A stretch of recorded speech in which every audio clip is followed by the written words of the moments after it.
British company जो था वो पहले यूरोपीय कंपनियों में से ही एक कंपनी थी, क्योंकि भारत में कई सारी यूरोपीय कंपनी आई थी। डच थे, फ्रेंच थे, पुर्तगीज थे, ब्रिटिश थे। तो ये सब कंपनी भारत में आई थी व्यापार करने, तो ब्रिटिश भी आई थी। तो ब्रिटिश यूरोपीय कंपनियों में से एक कंपनी थी, लेकिन इस युद्ध के बाद वो इन सभी कंपनियों में श्रेष्ठ कंपनी बन गई। अब बंगाल में वो राजा निर्माता के काम में लगने लगी। सोचो, बंगाल का नवाब पहले मीर जाफर को बनाया, मानिकचंद को पहले हटा दिया, मीर जाफर को बनाया, फिर उसके बाद मीर कासिम को बनाया, फिर मीर जाफर को बनाया, फिर उसके बाद मीर जाफर के पुत्र निजामुद्दौला को बनाया। तो वो बंगाल में कर के रहे हैं। अगले 7 वर्षों तक बंगाल से जो इनकम, जो संसाधन ब्रिटिश कंपनी को प्राप्त हुआ, इसकी वजह से वो इतने सक्षम हो पाए, जिसकी वजह से वो बक्सर का युद्ध इतने आसानी से जीत पाए। नमस्कार दोस्तों, आज एक बार फिर से हिस्ट्री के इस सीरीज में आपका स्वागत है। आज हम कुछ प्रश्न लेकर के आए हैं। जैसे प्लासी का युद्ध कंप्लीट हो गया है, बक्सर का युद्ध हम लोग कंप्लीटली पढ़ चुके हैं, तो हम सोच रहे हैं कि प्लासी और बक्सर से रिलेट करके कुछ 2-3 क्वेश्चन आपको मतलब आपके सामने डिस्कशन किया जाए, ताकि आपका जो क्लियरिटी है वो बेहतर हो सके। ठीक है, मतलब इस टॉपिक से रिलेटेड आपके दिमाग में जो कॉन्सेप्ट है वो बेहतर हो सके। तो शुरू करते हैं। देखिए, उम्मीद करते हैं आप जवाब जरूर दीजिएगा। देखिए, प्लासी के युद्ध के परिणाम की पुष्टि बक्सर के युद्ध ने कर दी। ठीक है, या बक्सर के युद्ध में कर दी गई। तो आप यहाँ पर थोड़ा सा ऐसे लिखना था, बक्सर के युद्ध ने कर दी। ठीक है, यहीं तक काफ़ी है, ये लिखने की जरूरत नहीं है। तो प्रश्न यह है कि प्लासी का युद्ध, ये प्रश्न का एजेंडा क्या है? ये प्रश्न कहना क्या चाह रहा है? कहना ये चाह रहा है कि प्लासी का युद्ध जो ब्रिटिश कंपनी ने जीता था, तो उसका एजेंडा, उसका मोटिव अलग था, उसका टारगेट अलग था, वो अधूरा रह गया था, वो पूरा नहीं हो पाया था। बक्सर के युद्ध जीतने के बाद वो एजेंडा ही पूरा हो गया, ये कहना चाह रहा है। ठीक है, कि प्लासी का युद्ध का जो परिणाम हुआ उसको प्रूफ किया है बक्सर के युद्ध ने। अब इसका व्याख्या करना है, इसको आप प्रूफ कीजिए कि कैसे ये स्टेटमेंट सही है। तो देखिए, इसमें भी 3-4 पॉइंट हम समझने की कोशिश करते हैं। तो पहला पॉइंट तो ये है कि प्लासी का युद्ध विश्वासघात से लड़ा गया था, तो उसमें सैनिक श्रेष्ठता तो नहीं दिख रहा था, ब्रिटिश कंपनी का प्रभुत्व नहीं दिख रहा था। लेकिन बक्सर के युद्ध में खुला युद्ध हो रहा था, कोई विश्वासघात का युद्ध नहीं था। और 3 बड़ी शक्ति, भारतीय शक्ति और इधर ब्रिटिश कंपनी अपनी सेना लेकर के खड़ा हो गया और बक्सर का युद्ध जीत गया। तो ये क्या सिद्ध कर रहा है? सैनिक श्रेष्ठता को सिद्ध कर रहा है। ठीक है, तो पहली बात ये पुष्टि किया कि अब क्या पुष्टि किया कि अब भारत में ब्रिटिश कंपनी का जो सेना है वो किसी भी नवाब को हरा सकती है, ये प्रूफ किया। यानी एक्चुअल व्यवहारिक रूप से ब्रिटिश कंपनी एक व्यापार से राजनीतिक के रूप में कन्वर्ट हो गया। ठीक है, व्यापारिक कंपनी से राजनीतिक शक्ति के रूप में कन्वर्ट हो गया।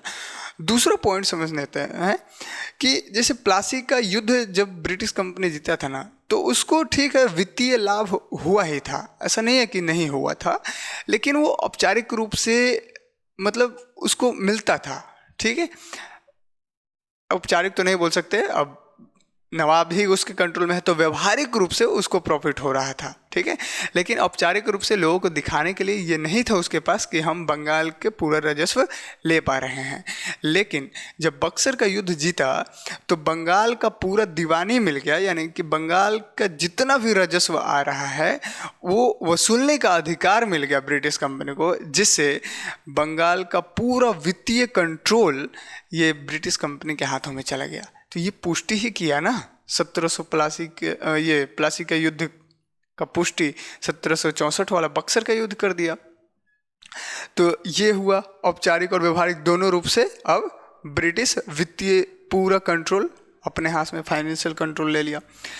तीसरी बात, अब जब फाइनेंशियल कंट्रोल पूरा ले ही लिया है तो भारत में जो भी वस्तुएं उसको खरीदना है, तो इंग्लैंड से कोई वस्तु या कोई पैसा या कोई कीमती धातु मंगाने की जरूरत नहीं है। यहीं के पैसा से यहीं के वस्तुओं को खरीदो और ले जा करके वहाँ बेचो इंग्लैंड में या यूरोप में, और प्रॉफिट कमाते जाओ। और तो और क्या करता था कि यहीं के जो जितने छोटे मोटे व्यापारी थे सबसे औने पौने दाम पर माल खरीदता था, नहीं खरीद रहा तो उस पर अत्याचार भी करना शुरू कर दिया था। तो ये धीरे धीरे गुलामी की ओर जो है ना, मतलब गुलाम बनाने की ओर बढ़ रहा था ब्रिटिश कंपनी। तो ये पुष्टि एक करता है। और एक लास्ट पॉइंट और हम समझते हैं कि जैसे प्लासी के युद्ध में क्या हुआ था कि बंगाल का नवाब सिर्फ कठपुतली बना था, ठीक है, प्लासी के युद्ध जीतने के बाद। लेकिन बक्सर के युद्ध जब जीता तो इसमें देखो सैनिक श्रेष्ठता तो सिद्ध हुआ है, बंगाल के नवाब तो कठपुतली बना है, इसके कंट्रोल में आया है, साथ ही अवध के नवाब भी कंट्रोल में आ गए और मुगल शासक शाह आलम द्वितीय भी इसी के कंट्रोल में आ गया। आपको पता होगा शाह आलम, ये इलाहाबाद के संधि में हमने बताया था आपको कि शाह आलम द्वितीय को कड़ा और इलाहाबाद में रख देता है और 26 लाख रुपया प्रति सालाना मतलब उसको देता है व्यक्तिगत खर्च के तौर पे।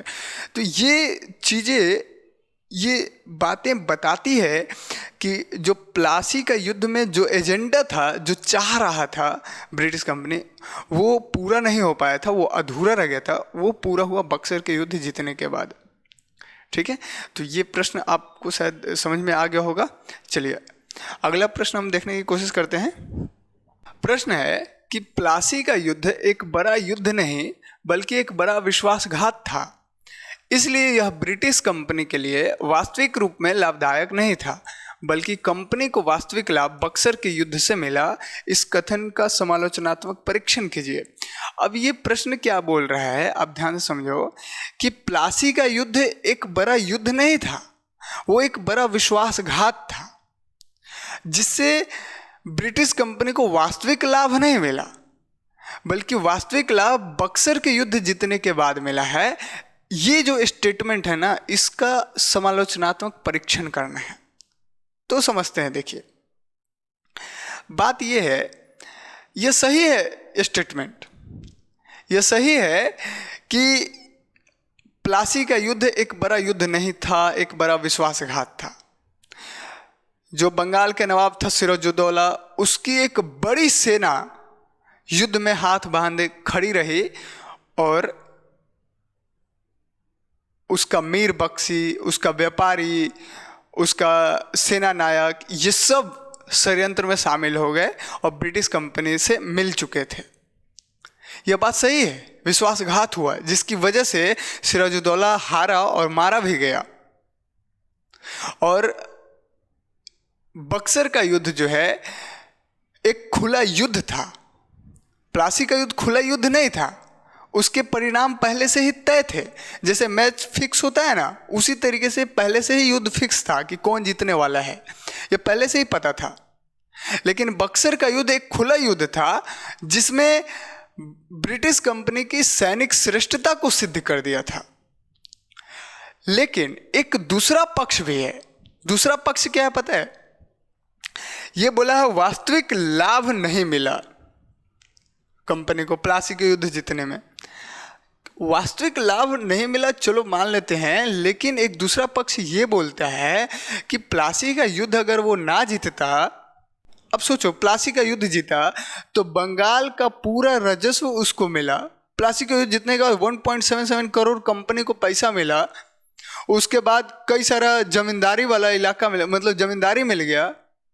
फिर रॉबर्ट क्लाइव को व्यक्तिगत रूप से 23.5 लाख रुपया मिला। 24 परगना का वो क्या बोलते हैं जागीर मिला। तो नहीं कैसे हुआ प्रॉफिट? दूसरी चीज, अगले 7 वर्षों तक बंगाल से जो इनकम, जो संसाधन ब्रिटिश कंपनी को प्राप्त हुआ, इसकी वजह से वो इतने सक्षम हो पाए, जिसकी वजह से वो बक्सर का युद्ध इतने आसानी से जीत पाए। अगर बंगाल का संसाधन उनके हाथ नहीं लगता तो क्या इतना क्षमता था कि वो जीत सकते थे? ऐसा पॉसिबल नहीं था। ये दूसरा पक्ष है। तो हम ये नहीं कह सकते हैं कि वास्तविक रूप से, चलो मान लेते हैं, देखने में तो नहीं लगता कि हाँ बहुत बड़ा प्रॉफिट हुआ होगा, लेकिन प्रॉफिट तो था ही, नहीं कैसे था? तो ये कहना गलत होगा कि प्लासी का युद्ध जीतने से वास्तविक लाभ उसको नहीं मिला। ये कहना तार्किक नहीं होगा। समझ आ गया बात? ये प्रश्न क्लियर है? टॉपिक क्या था वो क्लियर हो गया। चलिए अगला प्रश्न देखते हैं हम। प्रश्न है, प्लासी के युद्ध में ब्रिटिश कंपनी को एक व्यापारिक कंपनी से राजनीतिक शक्ति के रूप में परिवर्तित कर दिया। इस कथन पर प्रकाश डालिए या आलोचनात्मक परीक्षण कीजिए। ने यहां लिखना चाहिए था, ठीक है। देखिए,